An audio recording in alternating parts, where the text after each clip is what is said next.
ಏನು ಕಾರ್ಯಕ್ರಮ ನಿಮ್ಗೆ ಗೊತ್ತಿದೆ. 3 ದಿವಸಗಳ ಹಿಂದೆ ಈ ದೇಶದಲ್ಲಿ ನಡೆದಂತ ಒಂದು ಹೀನ ಕೃತ್ಯಕ್ಕೆ ಇಡೀ ದೇಶನೇ ಅದನ್ನ ಕಂಡಮ್ ಮಾಡ್ತಾ ಇದೆ. ರಾತ್ರಿ 2 ಮೃತದೇಹಗಳನ್ನ ನಾನು ಬೆಳಗಿನ ಜಾವ 3:53 ಅದನ್ನ ರಿಸೀವ್ ಮಾಡ್ಕೊಂಡು ಒಂದು ಶಿವಮೊಗ್ಗಕ್ಕೆ ಮತ್ತೊಂದು ಕಳಿಸಿ ಅಲ್ಲಿಂದ ಅದೆಲ್ಲ ಮುಗಿಸಿ ಮತ್ತೆ ಮನೆಗೆ ಹೋಗಿ ಮತ್ತೆ ಅಲ್ಲಿ ಹೋಗಿ ಮುಗಿಸ್ಕೊಂಡಿದ್ದು. ನಮ್ಮ ಜಯಶಂಕರ್ ನನಗೆ ಭಾರಿ ಬೇಕಾದಂತ ಒಬ್ಬ ಆತ್ಮೀಯ, ನನ್ನ ಫಾಲೋವರ್, ಸುಮಾರು ವರ್ಷಗಳ ಜೊತೆಯಲ್ಲಿ ನಮ್ಮ ಜೊತೆಲಿದ್ದವರು. ಹಾಗಾಗಿ ಅವರ ಮಗಳ ಮದುವೆಗೆ ಬರಲೇಬೇಕು ಅನ್ನೋ ಒಂದು ಇದಿತ್ತು, ಮತ್ತೆ ಒಳ್ಳೆ ಜನ, ಹಾಗಾಗಿ ಅದು ಹೋಗ್ತಾ ಇದ್ದೀನಿ. ಅದು ಮುಗಿಸ್ಕೊಂಡು ಮತ್ತೆ ನಾನು ಡೆಲ್ಲಿಗೆ ಹೋಗಿ. ಕಾಶ್ಮೀರದ ಘಟನೆ ಒಂದು ರೀತಿ ದೇಶಕ್ಕೆ ಒಂದು ರೀತಿ ಆಘಾತ.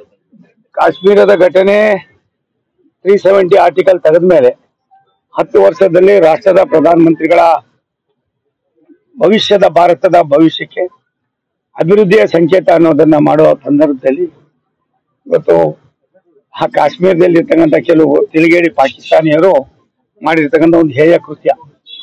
ಇದಕ್ಕೆ ನಾವು ಭಾರತೀಯರೇ ಅಲ್ಲ, ಇಡೀ ವಿಶ್ವವೇ ಇದಕ್ಕೆ ಅದನ್ನ ಕಂಡಮ್ ಮಾಡ್ತಾ ಇದ್ದಾರೆ. ಹಾಗಾಗಿ 19ನೇ ತಾರೀಕು ರಾಷ್ಟ್ರದ ಪ್ರಧಾನಮಂತ್ರಿಗಳು ನಮ್ಮ ರೈಲ್ವೆ ಇಲಾಖೆ ಅನೇಕ ಕಾರ್ಯಕ್ರಮಗಳನ್ನ ಲೋಕಾರ್ಪಣೆ ಮಾಡಬೇಕಾಗಿತ್ತು. ಮಳೆಯಿಂದ ಅದನ್ನ ಮುಂದಕ್ಕೆ ಹಾಕಿದ್ವಿ. ಮತ್ತೆ ಇದು ನಡೆದಂತ ದುರ್ಘಟನೆ, ಈ ದುರ್ಘಟನೆಗೆ ತಕ್ಕ ಉತ್ತರವನ್ನು ಕೊಡ್ತಕ್ಕಂಥದಕ್ಕೆ ಈಗಾಗಲೇ ಪ್ರಧಾನಿಗಳು ಅವರ ಅಧ್ಯಕ್ಷತೆಯಲ್ಲಿ ಹೈಪವರ್ ಕಮಿಟಿ ಆಗಿದೆ. ರಾಷ್ಟ್ರದ ರಕ್ಷಣಾ ಮಂತ್ರಿಗಳು, ರಾಷ್ಟ್ರದ ಗೃಹ ಮಂತ್ರಿಗಳು, ರಾಷ್ಟ್ರದ ಎಲ್ಲ ನಮ್ಮ ನಾಯಕರುಗಳ ಜೊತೆಯಲ್ಲಿ ಕೂರಿಸಿ ಚರ್ಚೆ ಮಾಡಿ ಪಾಕಿಸ್ತಾನಕ್ಕೆ ಇದೊಂದು ಅವಕಾಶ ಅನ್ನೋದಕ್ಕಿಂತ ಹೆಚ್ಚಾಗಿ ಇಂಥ ದುಷ್ಕೃತ್ಯಗಳನ್ನ ಪದೇ ಪದೇ ಮಾಡಿ ಸಾಮಾನ್ಯ ಜನರ ಪ್ರಾಣಹಾನಿ ಮಾಡ್ತಕ್ಕಂಥವ್ರಿಗೆ ನಾವು ಬುದ್ಧಿ ಕಲಿಸ್ಬೇಕು ಅಂತ ತೀರ್ಮಾನ ಮಾಡಿ ಇವತ್ತು 10 ಹಲವಾರು ಕರ್ಮಗಳನ್ನು ತೆಗೆದುಕೊಂಡಿದ್ದೀವಿ.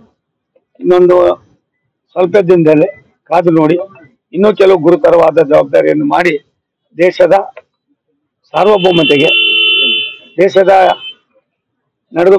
ನಡೆದು ಬಂದ ದಾರಿಗೆ ಒಂದು ಸಣ್ಣ ಅಪಚಾರವೂ ಕೂಡ ಆಗದಾಗೆ ನೋಡ್ಕೊಳ್ತಕ್ಕಂಥ ಕೆಲಸವನ್ನ ರಾಷ್ಟ್ರದ ಪ್ರಧಾನಮಂತ್ರಿಗಳು ಇವತ್ತು ಮಾಡ್ತಾ ಇದ್ದಾರೆ. ಎಲ್ಲ ಸರಿ ಇದೆ ಮತ್ತೆ ಬಿಂಬಿಸ್ಕೊಳ್ತಿದ್ರು, ಆದ್ರೆ ಯಾವ್ದು ಸರಿ ಇಲ್ಲ ಅನ್ನೋದನ್ನ ವಿರೋಧ ಪಕ್ಷ ಒಂದ್ ನಿಮಿಷ ತಾಳಿ. ವಿರೋಧ ಪಕ್ಷದವ್ರಿಗೆ ಟೀಕ್ಸೋದ್ ಬಿಟ್ಟು ಇನ್ನೇನೈತೆ, ಮೋದಿ ಅವ್ರ ಮೇಲೆ ಹೇಳಕ್ ಏನೈತೆ? 10 ವರ್ಷ ಏನ್ ಆಗಿದೆ ಅಲ್ಲಿ ಕಾರ್ಯಕ್ರಮ? 8,000 ಕೋಟಿ ರೂಪಾಯಿ ಟೂರಿಸಂ ಇಂದ ಅಲ್ಲಿಗೆ ಆದಾಯ ಬರ್ತಾ ಇದೆ.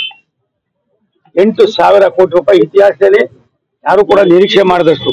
ಹಾಗಾಗಿ ಇವ್ರಿಗೆ ಕೆಲವು ಪಾಕಿಸ್ತಾನದವ್ರಿಗೆ ತಡೆಯಕ್ ಆಗ್ದಿರ ಕೆಲವು ಇಂಥ ಘಟನೆಗಳಾಗಿದೆ.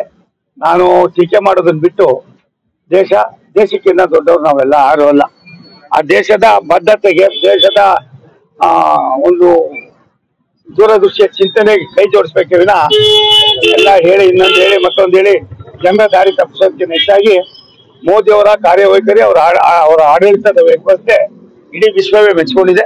ಆ ನಿಟ್ಟಿನಲ್ಲಿ ನಾವೆಲ್ಲರೂ ಒಟ್ಟಾಗಿ ಸೇರಿ ಕೆಲಸ ಮಾಡೋಣ. ನಿನ್ನೆ ತಾನೇ ಖರ್ಗೆ ಅವ್ರು ಹೇಳಿದ್ದಾರೆ, ಇವತ್ತು ಇಂಥ ಸಂದರ್ಭದಲ್ಲಿ ನೀವು ವಿರೋಧ ಪಕ್ಷದವ್ರನ್ನು ಕೂಡ ಕಂಡು ತಗೊಂಡ್ರೆ ನೀವು ಯಾವ ರೀತಿ ನಡ್ಕೋತೀರೋ ಅದು ನಮ್ಗೆ ಸಂಪೂರ್ಣವಾದ ಸಹಕಾರ ಇದೆ ಅಂತ ಹೇಳ್ತಾರೆ. ಇಲ್ಲೊಬ್ರು ಅವ್ರ ಪ್ರಚಾರಕ್ಕೋಸ್ಕರ ಕೆಲವರು ಮಾತಾಡ್ಬೋದು, ಅದು ಸಾಧುವಾದ ಕ್ರಮ ಅಲ್ಲ. ದೇಶ ದೊಡ್ಡದು, ದೇಶಕ್ಕಿಂತ ನಾವ್ಯಾರು ದೊಡ್ಡವರಲ್ಲ.